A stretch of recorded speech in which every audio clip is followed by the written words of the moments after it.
Okay, hello, welcome back. Today, we have a little mixed bag. We have not the usual one topic I talk about. We have 4 topics this time. We have the small batch. A lot of you asked for my comment on the small batch. They did a new announcement. We have Record Store Day.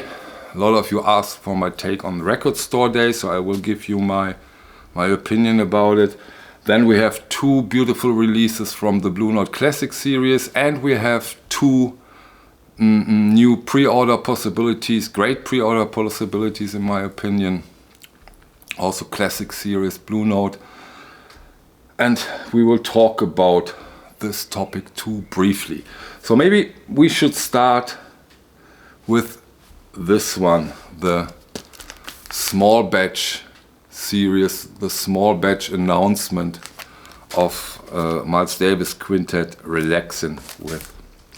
Maybe some of you remember early 2021 they announced John Coltrane's Lush Life in the small batch series, and that was quite something, because at that point this John Coltrane Lush Life was really hard to get as an audiophile release. The analog production Prestige series pressing was out of print for quite some time, and this really was something.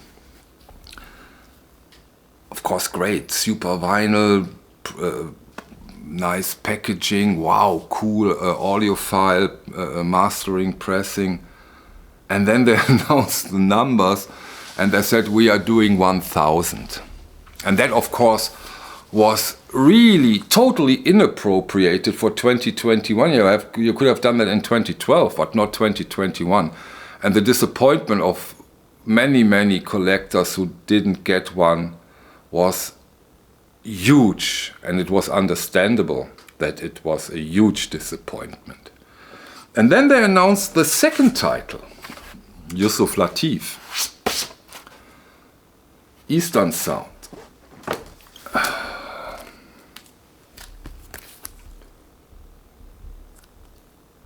Same procedure, super vinyl, beautiful mastering, yada yada yada. And again, they only did 1,000. And it was ridiculous. And we all have been so angry with them. I remember that. I did a video with Danny Kaye about it. I talked with Mazzy about it. It was so annoying. Mazzy, by the way, was the one who got this. I didn't get it. And he was so unbelievably kind and sent me his copy with back and forth. Was terrible with the shipping. I remember that too. But finally I got it. It was completely BS. It was annoying for most of us. 1,000. And now they announced this beauty as a small batch, and this time, in my opinion, they did it right. They give us 5,000 copies. The result is we have time, we can think, we can evaluate, we can think about our preferences. Do I want to get it or don't I? This, by the way, is the analog production version. And that's the right way. I think it's still available. I'm not 100% sure, but I think so. I will put a link in the video description if you want to have a look, if you think about it. I do recommend it. Some say this is not the right title. I tend to disagree. Talking about Miles Davis, beautiful Miles Davis Quintet record, so why not? My take on it, they started terrible. It even get worse, and now they have done it right. So that's with the small batch. Now for the pre-order titles, and again I will put a link down in the video description below.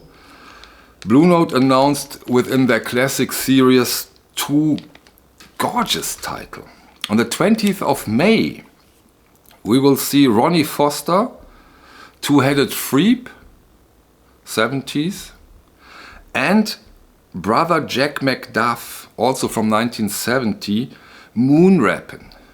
I think this moon rapping also has been taken samples of it in hip-hop music, and this is again great stuff. Such a cool idea. Those two titles, beautiful. Can't wait for those, for Ronnie Foster, Two-Headed Freep, and brother Jack McDuff. Moon Rappin' on the 20th of May. Beautiful stuff. Can't wait. Of course I will do a review video about those two titles. Third topic. Again Blue Note.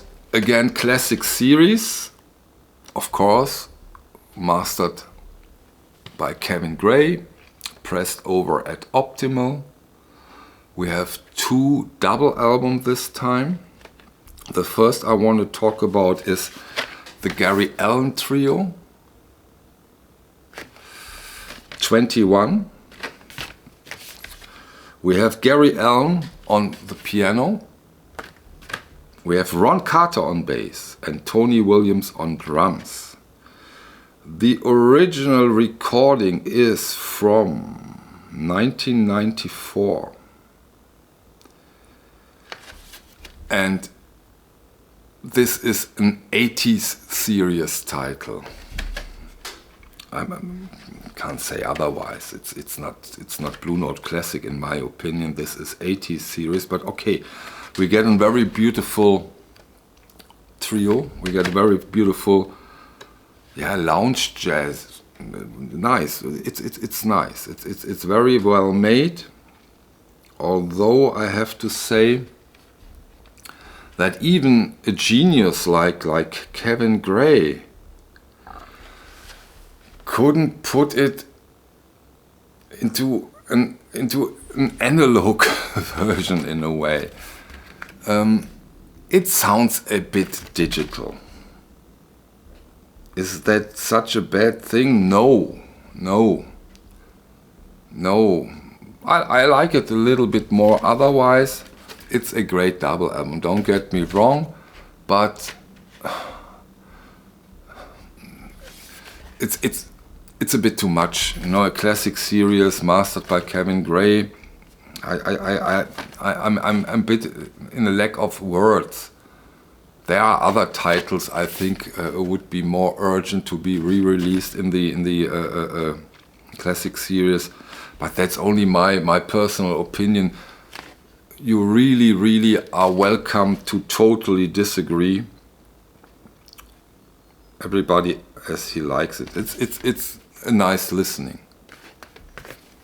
Vinyl on this one is totally okay. 180 gram flat silent vinyl. No complaints here. The other one, and again a typical 80s series. Cassandra Wilson. Light Till Dawn.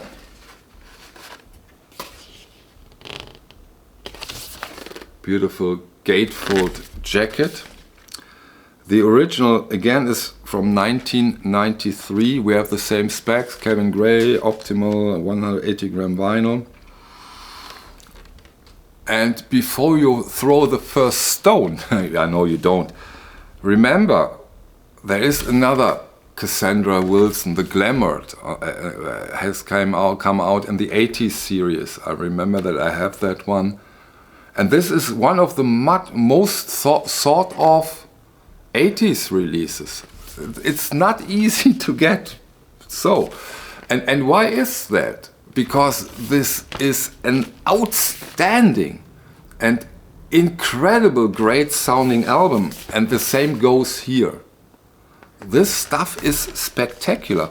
Although in the same time frame like the Gary Allan Trio, we here have, in my opinion, a much better sounding album. It sounds incredible good in my opinion. I really do like it, and I'm absolutely happy with this release. Great that they put it out again.